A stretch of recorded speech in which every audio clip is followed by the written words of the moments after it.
Œuvre de Maria Valtorta. Tome 6, chapitre 381, intitulé La parabole de l'intendant infidèle mais avisé, l'hypocrisie des pharisiens et la conversion d'un Essénien, le 10 février 1946.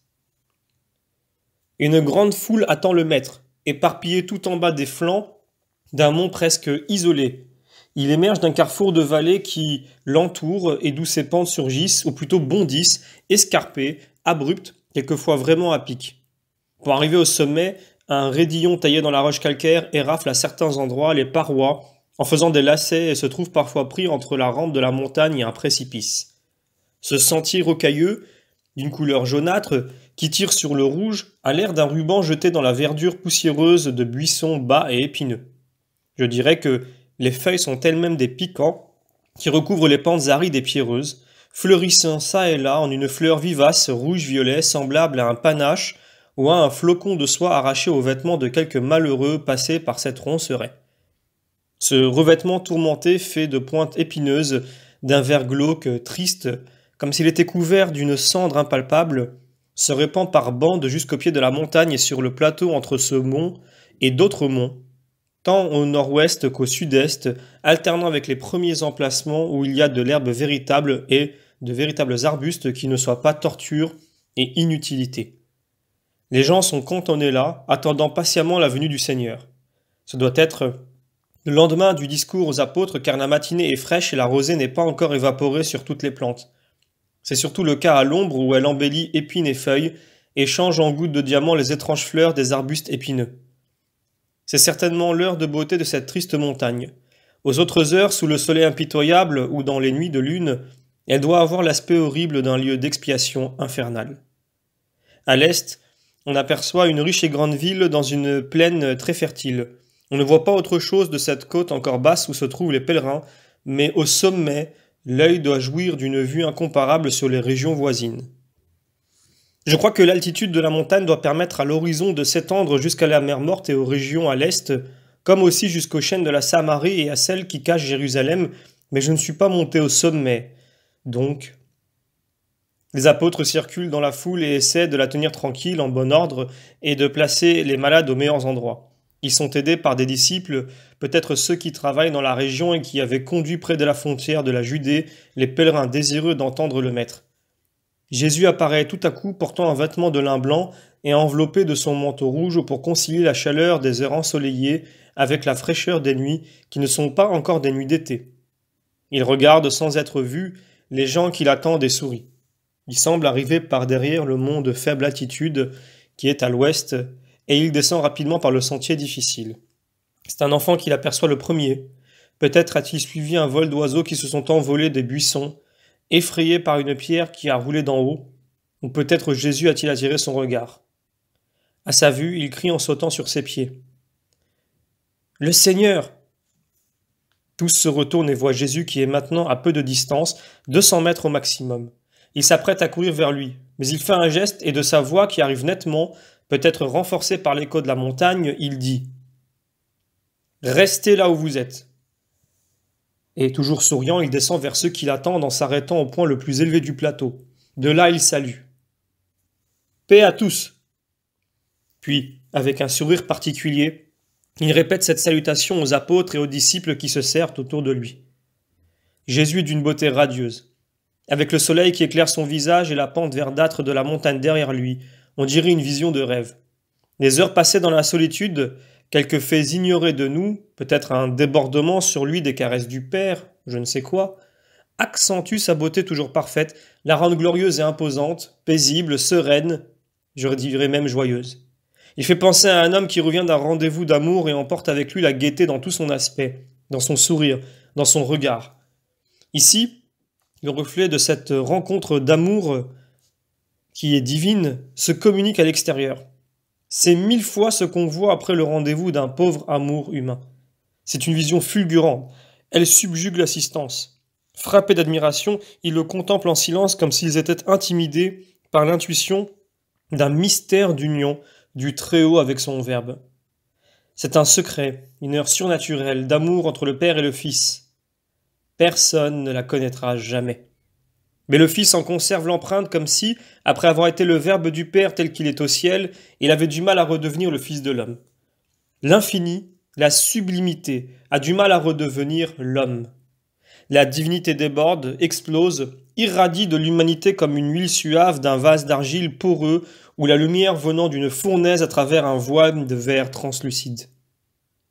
Jésus baisse ses yeux rayonnants, incline son visage bienheureux, cache son prodigieux sourire en se penchant sur les malades qu'il caresse et guérit, et qui regarde avec étonnement ce visage de soleil et d'amour penché sur leur misère pour leur donner de la joie. Mais il doit enfin lever la tête et montrer aux foules ce qu'est le visage du pacifique, du saint, du Dieu fait chair. Encore tout enveloppé de la luminosité laissée par l'extase, il répète « Paix à vous ». Même sa voix est plus musicale que d'ordinaire. Elle fait entendre une note douce et triomphale. Puissante, elle se répand sur les auditeurs muets, recherche les cœurs, les caresse, les touche, les convie à l'amour. Une bande de pharisiens secs et revêches, plus épineux et hostiles que la montagne elle-même, se tient debout dans un coin comme des statues de l'incompréhension et de la hargne. Un autre groupe habillé de blanc s'est placé de côté et écoute du haut d'un talus. J'entends Barthélemy et Judas indiquer qu'il s'agit d'Esséniens et Pierre murmurer. Cela fait un poulailler d'éperviers en plus. Ces deux groupes exceptés, tout le monde est fort ému. Oh, laisse-les faire, le Verbe est pour tous, dit Jésus à son Pierre avec un sourire en faisant allusion aux Esséniens, puis il se met à parler. Ce serait beau si l'homme était parfait comme le veut le Père des cieux, parfait dans toutes ses pensées, ses affections, ses actes, mais l'homme ne sait pas l'être. Il utilise mal les dons de Dieu qui a accordé à l'homme la liberté d'agir, mais en lui demandant de faire ce qui est bien, en lui conseillant ce qui est irréprochable pour que l'homme ne puisse pas dire « je ne savais pas ». Comment l'homme se sert-il de la liberté que Dieu lui a accordée? Comme le ferait un enfant pour la plus grande partie de l'humanité, et comme un inconscient, ou comme un criminel pour le reste de l'humanité. Mais ensuite vient la mort, et l'homme est soumis au juge qui lui demandera sévèrement « Comment as-tu usé et abusé de ce que je t'ai donné ?» Terrible question. Les biens de la terre pour lesquels si souvent l'homme se rend pécheur paraîtront alors moins que rien. Pauvre d'une indigence éternelle, dépouillé d'un vêtement que rien ne peut remplacer, il se tiendra humilié et tremblant devant la majesté du Seigneur, et il ne trouvera pas de mots pour se justifier. Car s'il est aisé sur terre de se justifier en trompant les pauvres hommes, au ciel c'est impossible. On ne peut tromper Dieu. Et Dieu ne s'abaisse pas à des compromis. Jamais. Dans ce cas, comment se sauver? Comment faire pour que tout serve au salut, même ce qui est venu de la corruption?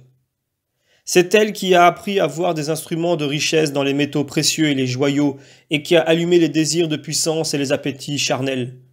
L'homme riche ou pauvre pourra-t-il jamais se sauver? Lui qui, si pauvre qu'il soit, peut toujours pécher en désirant immodérément l'or, les honneurs et les femmes, et devient même parfois voleur pour obtenir ce que le riche possédait? Si, il le peut. Et comment? En faisant servir l'abondance au bien, en faisant servir la misère au bien. Le pauvre qui n'envie pas, qui n'insulte pas, qui ne porte pas atteinte à ce qui appartient à autrui, mais se contente de ce qu'il a, utilise son humble état pour obtenir sa future sainteté. En vérité, la plupart des pauvres savent agir ainsi. Les riches y arrivent moins souvent, car pour eux, la richesse est un piège continuel de Satan, de la triple concupiscence. Mais écoutez une parabole, et vous verrez que les riches eux aussi peuvent se sauver en dépit de leur fortune, ou réparer les erreurs passées en faisant bon usage de leurs biens, même s'ils ont été mal acquis. Car Dieu, le très bon, laisse toujours à ses enfants de nombreux moyens de se sauver. Il y avait donc un riche qui avait un intendant, certains qui étaient ses ennemis parce qu'ils enviaient sa bonne situation, ou bien très amis du riche et par conséquent, soucieux de son bien-être, accusèrent l'intendant devant son maître. Il dissipe tes biens, il se les approprie, ou bien il néglige de les faire fructifier. Fais attention, défends-toi. Après avoir entendu ces accusations réitérées, le riche ordonna à l'intendant de comparaître devant lui. Il lui dit « On m'a rapporté à ton sujet telle et telle chose. Pourquoi donc as-tu agi de cette façon? Rends-moi compte de ta gestion, car je ne te permets plus de t'en occuper. Je ne puis me fier à toi, et je ne peux donner un exemple d'injustice et de laisser-faire qui encouragerait mes autres serviteurs à agir comme tu l'as fait. Va et reviens demain avec toutes les écritures pour que je les examine afin de me rendre compte de l'état de mes biens avant de les confier à un nouvel intendant. Et il renvoya l'homme qui partit très soucieux et qui réfléchit. Que vais-je faire, maintenant que le maître me retire ma charge? Je n'ai pas d'économie parce que, persuadé comme je l'étais de me tirer d'affaire, je dépensais tout ce que je prenais. M'embaucher comme paysan sous l'autorité d'un maître, c'est inenvisageable pour moi, car je ne suis plus habitué au travail et la bonne chair m'a alourdi. Demander l'aumône, cela me va encore moins, c'est trop humiliant. Que faire? En réfléchissant longuement, il trouva un moyen de sortir de sa pénible situation. Il dit: J'ai trouvé. De la même façon que je me suis assuré jusqu'à présent une existence confortable, désormais je vais m'assurer des amis qui me recevront par reconnaissance lorsque je n'aurai plus l'intendance. Celui qui rend service a toujours des amis. Allons donc rendre service pour qu'on en fasse autant à mon égard, et allons-y tout de suite, avant que la nouvelle ne se répande et qu'il ne soit trop tard. Il alla trouver plusieurs débiteurs de son maître. Il dit au premier: Combien dois-tu à mon maître pour la somme qu'il t'a prêtée il y a 3 ans au printemps? L'autre répondit: 100 barils d'huile pour la somme et les intérêts. Oh mon pauvre, toi qui as tant d'enfants, dont certains sont malades, devoir verser un tel montant? Mais ne t'a-t-il pas prêté la valeur de 30 barils? Si, mais j'étais dans un besoin pressant, et il m'a dit: Je te le prête, mais à condition que tu me rembourses ce que cette somme te rapportera en 3 ans. Elle m'a rapporté une valeur de 100 barils, et je dois les lui verser. Mais c'est un usurier. Non, non. Lui, il est riche et toi, tu as à peine de quoi manger. Il a peu de famille et toi une famille nombreuse. Écris que cela t'a rapporté 50 barils et n'y pense plus. Je jurerai que c'est vrai et tu en profiteras. Mais tu ne me trahiras pas, s'il vient à savoir? Penses-tu, c'est moi l'intendant, et ce que je jure est sacré. Fais ce que je te conseille et sois heureux. L'homme écrivit, signa et dit: Sois béni, mon ami et mon sauveur. Comment t'en récompenser? Mais en aucune façon. Néanmoins, si à cause de toi je devais souffrir et être chassé, m'accueilleras-tu par reconnaissance? Mais bien sûr, tu peux y compter. L'intendant alla trouver un autre débiteur auquel il tint à peu près le même langage. Celui-ci devait rendre 100 boisseaux de blé car pendant 3 années, la sécheresse avait détruit ses récoltes. Et il avait dû emprunter aux riches pour nourrir sa famille. Mais tu n'y penses pas. Rendre le double de ce qu'il t'a prêté, refuser du blé, exiger le double de quelqu'un qui a faim et qui a des enfants alors que les vers attaquent ses réserves trop abondantes. Écris 80. Mais s'il se souvient qu'il m'en a donné 20, puis encore 10. Mais de quoi veux-tu qu'il se souvienne? C'est moi qui te les ai prêtés. En moi, je ne veux pas m'en souvenir. Fais ainsi et tire-toi d'affaire. Il faut de la justice entre pauvres et riches. Pour moi, si j'étais le patron, je n'en réclamerais que 50, et je t'en ferais peut-être même cadeau. Tu es bon. Si tout le monde était comme toi, souviens-toi que ma maison est pour toi une maison amie. L'intendant alla chez les autres avec la même méthode, se déclarant prêt à souffrir pour remettre les choses en place avec justice. Cela lui valut une pluie de promesses d'aide et de bénédiction. Rassuré sur son avenir, il alla tranquillement trouver son maître qui, de son côté, avait filé l'intendant et découvert son petit jeu. Il le loua pourtant. Ta manière d'agir n'est pas bonne et je ne l'approuve pas, mais je loue ton habileté. En vérité, les enfants du siècle sont plus avisés que ceux de la lumière. Ces mots du riche, je vous l'ai dit moi aussi. La fraude n'est pas belle et je n'approuverai jamais personne de s'y livrer. Mais je vous exhorte à être au moins, comme les enfants du siècle, habiles à utiliser les moyens du siècle pour les faire servir de monnaie pour entrer dans le royaume de la lumière. Pour le dire autrement, faites-vous des amis avec les richesses terrestres, ces moyens injustement répartis et employés à l'acquisition d'un bien-être passager, sans valeur dans le royaume éternel. Ces amis vous en ouvriront les portes. Faites du bien avec les moyens dont vous disposez. Restituez ce que vous ou d'autres de votre famille ont pris indûment. Libérez-vous de votre attachement maladif et coupable aux richesses. Tout cela sera comme des amis qui, à l'heure de votre mort, vous ouvriront les portes éternelles et vous recevront dans les demeures bienheureuses. Comment pouvez-vous exiger que Dieu vous donne ces richesses paradisiaques s'il voit que vous ne savez pas faire bon usage même des biens terrestres? Voulez-vous, par quelque supposition impossible, qu'il admette dans la Jérusalem céleste des éléments dissipateurs? Non, jamais. Là-haut, on vivra dans la charité, la générosité et la justice.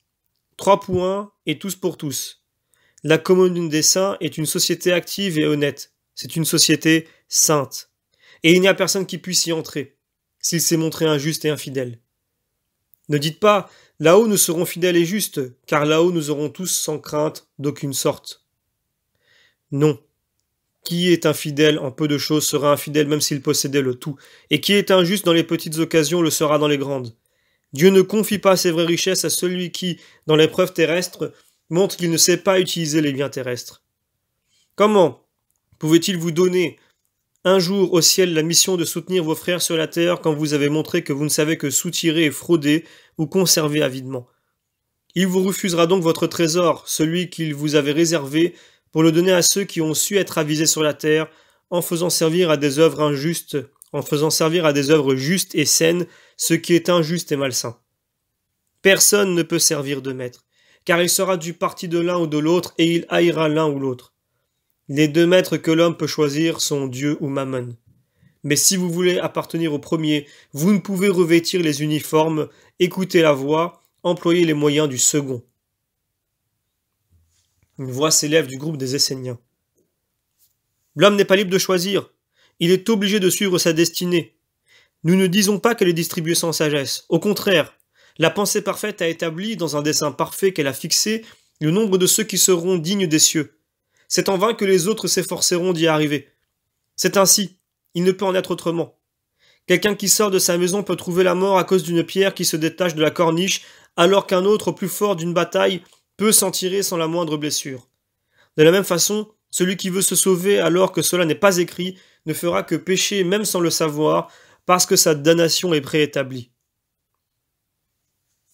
Non, homme, il n'en est pas ainsi. Détrompe-toi. Avec de telles idées, tu fais une grave injure au Seigneur. Pourquoi? Démontre-le-moi, je changerai d'avis.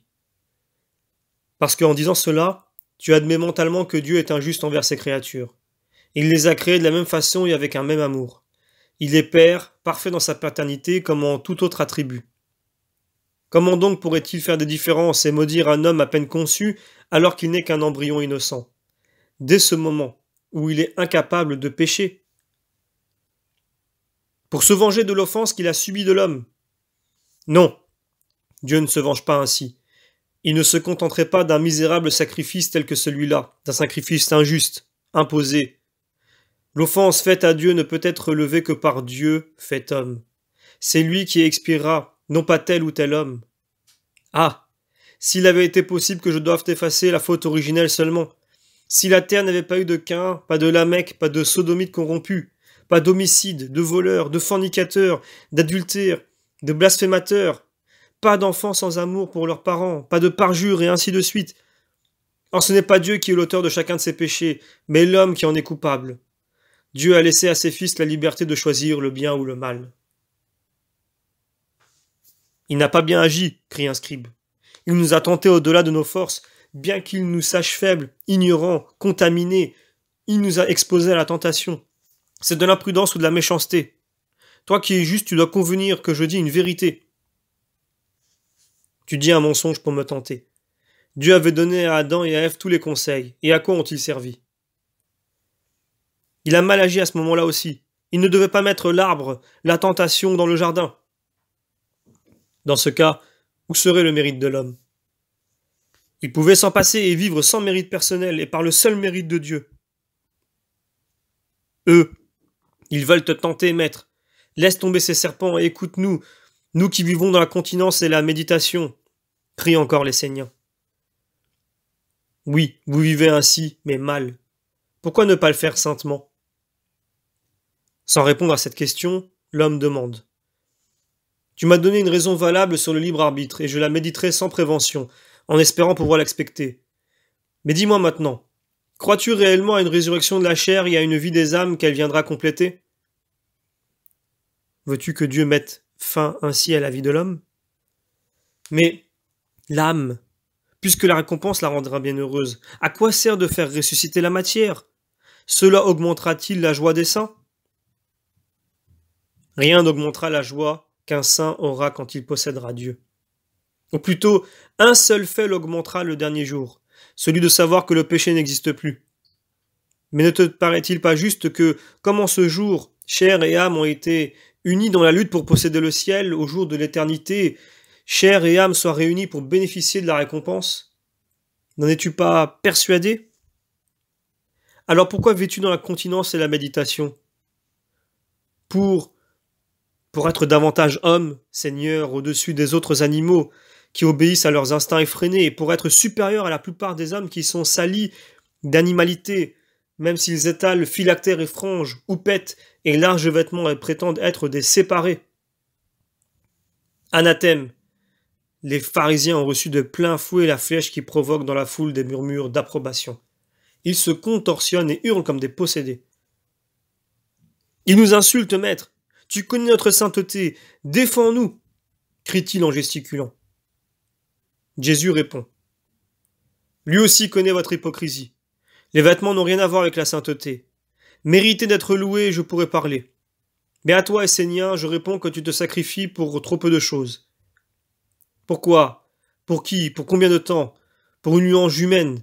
Pour un corps mortel? Pour un temps rapide comme le vol d'un faucon? Élève ton sacrifice. Crois au vrai Dieu, à la bienheureuse résurrection, à la volonté libre de l'homme. Vis en ascète, mais pour ces raisons surnaturelles. Et avec ta chair ressuscitée, tu jouiras de l'éternelle joie. C'est trop tard, je suis vieux, j'ai peut-être gâché ma vie en restant dans une secte qui fait erreur. Elle est finie. Non, rien n'est jamais fini pour celui qui veut le bien. Écoutez, vous tous qui êtes pécheurs, dans l'erreur, quel que soit votre passé. Repentez-vous, venez à la miséricorde. Elle vous ouvre les bras, elle vous montre le chemin. Je suis la source pure, la source de vie. Rejetez ce qui vous a dévoyé jusqu'ici. Venez nus au bain, revêtez-vous de lumière, naissez de nouveau. Vous avez dérobé comme des voleurs sur les routes ou en grands seigneurs astucieusement dans les commerces et les administrations. Venez. Vous avez eu des vices ou des passions impures. Venez. Vous avez été oppresseur. Venez. Venez. Repentez-vous. Venez à l'amour et à la paix. Permettez à l'amour de Dieu de se déverser sur vous. Soulagez cet amour angoissé par votre résistance, votre peur, vos hésitations. Je vous en prie au nom de mon Père et du vôtre, venez à la vie et à la vérité, et vous obtiendrez la vie éternelle. Un homme crie du milieu de la foule. Moi je suis riche et pécheur, que dois-je faire pour venir? Renonce à tout pour l'amour de Dieu et de ton âme. Les pharisiens murmurent contre Jésus et le traitent avec mépris de marchand d'illusions et d'hérésie, de pécheur qui fait semblant d'être saint, et ils lui font remarquer que les hérétiques restent toujours hérétiques et que c'est le cas des Esséniens. Ils prétendent que les conversions subites ne sont qu'exaltations momentanées et que l'impur le sera toujours et de même le voleur, voleur et l'homicide, homicide. Et ils mettent le point final en disant que seuls qui vivent dans une sainteté parfaite ont droit au ciel et à la prédication. C'était un jour heureux, une semence de sainteté est tombée dans les cœurs. Mon amour, nourri par le baiser de Dieu, donnait la vie aux semences. Le Fils de l'homme était heureux de sanctifier. Vous m'avez gâché ma journée, mais peu importe. Moi je vous dis, et si je ne suis pas doux, vous en serez les seuls responsables. Je vous dis que vous êtes de ceux qui se prétendent justes ou essaient de le faire croire en présence des hommes, mais vous n'êtes pas justes. Dieu connaît votre cœur. Ce qui est glorieux aux yeux des hommes est abominable au regard de l'immensité et de la perfection de Dieu. Vous citez l'ancienne loi, de ce quoi pourquoi ne la vivez-vous pas? Vous la modifiez à votre avantage en la grévant de poids qui vous arrange. Pourquoi donc ne me permettez-vous pas de l'alléger au profit de ces petits et en supprimant toutes les houpettes et les lourdes complications inutiles, ces préceptes que vous avez établis en si grand nombre que l'essentiel de la loi disparaît sous eux et meurt étouffé? Moi, j'ai pitié de ces foules, de ces âmes qui cherchent un soulagement dans la religion et y trouvent un nœud coulant qui cherche l'amour et trouve la terreur. Non. Venez les petits d'Israël. La loi est amour. Dieu est amour. C'est ainsi que je parle à ceux que vous avez effrayés. La loi sévère et les prophètes menaçants qui m'ont annoncé, mais sans parvenir à écarter le péché, malgré les cris de leur prophétie angoissante, s'arrêtent à Jean. Après Jean vient le royaume de Dieu, le royaume de l'amour, et je dis aux humbles, entrez, il est pour vous. Que tous les hommes de bonne volonté s'efforcent d'y entrer, mais pour ceux qui ne veulent pas courber la tête, se frapper la poitrine, reconnaître « j'ai péché », il n'y aura pas de royaume. Il est dit « circoncisez votre cœur et ne raidissez plus votre nuque ». Cette terre a vu le prodige d'Élysée, qui a adouci les eaux amères en y jetant du sel. Et moi, est-ce que je ne jette pas le sel de la sagesse dans vos cœurs? Pourquoi donc êtes-vous inférieurs aux eaux et ne changez-vous pas spirituellement? Imprégnez vos formules de mon sel, et elles auront une nouvelle saveur parce qu'elles rendront à la loi sa force primitive. En vous, pour commencer, qui en avez le plus besoin, vous dites que je change la loi. Non, ne mentez pas. Je rends à la loi sa forme primitive que vous avez dénaturée. Car c'est une loi qui durera autant que la terre. Le ciel et la terre passeront avant que ne disparaisse un seul de ces éléments ou de ces conseils. Et si vous la changez à votre gré, et si vous ergotez pour chercher des échappatoires à vos fautes, sachez que cela ne sert à rien. Cela ne sert pas à Samuel. Cela ne sert à rien, Isaïe. Il est toujours dit, ne commets pas l'adultère, et je complète. Celui qui renvoie une épouse pour en prendre une autre est adultère, et celui qui épouse une femme répudiée par son mari est adultère, car seule la mort peut séparer ce que Dieu a uni. Mais ces paroles dures s'adressent à des pécheurs impénitents. Quant à ceux qui ont péché mais s'affligent et se désolent de l'avoir fait, qu'ils sachent, qu'ils croient que Dieu est bonté, et qu'ils viennent à celui qui absout, pardonne et amène à la vie éternelle. Repartez avec cette certitude, répandez-la dans les cœurs, prêchez la miséricorde qui vous donne la paix en vous bénissant au nom du Seigneur. Les gens s'éloignent lentement, soit à cause de l'étroitesse du sentier, soit à cause de l'attirance de Jésus. Mais ils s'en vont. Les apôtres restent avec Jésus et, tout en parlant, ils se mettent en route. Ils cherchent de l'ombre en marchant près d'un petit bosquet de tamaris ébouriffés. Mais un Essénien se trouve à l'intérieur. C'est celui qui a parlé avec Jésus. Il est en train de quitter ses vêtements blancs. Pierre, qui est en avant, est stupéfait de voir que l'homme ne garde que ses culottes courtes. Il revient sur ses pas en courant et dit « Maître, un fou, celui qui parle avec toi, l'Essénien. Il s'est mis nu, il pleure et soupire. Nous ne pouvons aller là. » Mais l'homme maigre, barbu, qui est resté en caleçon avec ses sandales, sort déjà du bosquet et s'avance vers Jésus en pleurant et en se frappant la poitrine. Il se prosterne. « Je suis un miraculé du cœur, tu as guéri mon âme. J'obéis à ta parole. Je me revêts de lumière en quittant toute autre pensée qui me revêtait d'erreur. Je me sépare pour méditer le Dieu vrai, pour obtenir vie et résurrection. Cela suffit-il? Donne-moi un nouveau nom et indique-moi un endroit où je vivrai de toi et de tes paroles. » Il est fou. Nous ne saurions y vivre, nous qui en entendons tant. Et lui, par un seul discours, se disent les apôtres. Mais l'homme les entend. Vous voudriez mettre des bornes à Dieu. Il m'a brisé le cœur pour donner la liberté à mon âme. Seigneur! Il supplie Jésus en tendant les bras vers lui. Oui, appelle-toi Élie et sois du feu. Cette montagne est remplie de cavernes. Vas-y, et quand tu sentiras la terre secouée par un terrible séisme, sors et cherche les serviteurs du Seigneur pour t'unir à eux. Tu seras revenu à la vie pour être serviteur toi aussi. Va! L'homme lui baise les pieds, se lève et s'en va. Mais il part nu, demande-t-il stupéfait. Donnez-lui un manteau, un couteau, une mèche, un briquet et un pain. Il marchera aujourd'hui et demain, puis là où nous avons séjourné, il se retirera pour prier. Et Dieu pourvoira aux besoins de son fils. André et Jean courent le rejoindre au moment où il va disparaître à un détour. Ils reviennent en disant « Il les a pris. Nous lui avons aussi indiqué l'endroit où nous étions. Quel proie imprévu, Seigneur !» Même sur les pierres, Dieu fait s'épanouir des fleurs. Même dans les déserts des cœurs, il fait lever pour mon réconfort des âmes de bonne volonté. Maintenant, allons vers Jéricho. Nous nous arrêterons dans quelques maisons de campagne. Fin du chapitre.